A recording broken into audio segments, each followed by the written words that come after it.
Ito lang muna ang ating i-content ngayon kasi wala tayong cameraman. Ito na lang muna.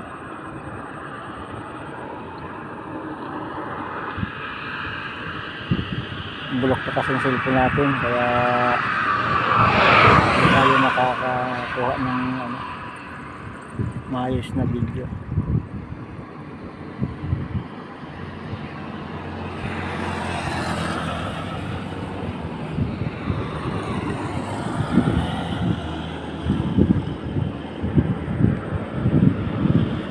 Dito nga pala tayo sa gitna ng highway ng Pagahan to Johnson.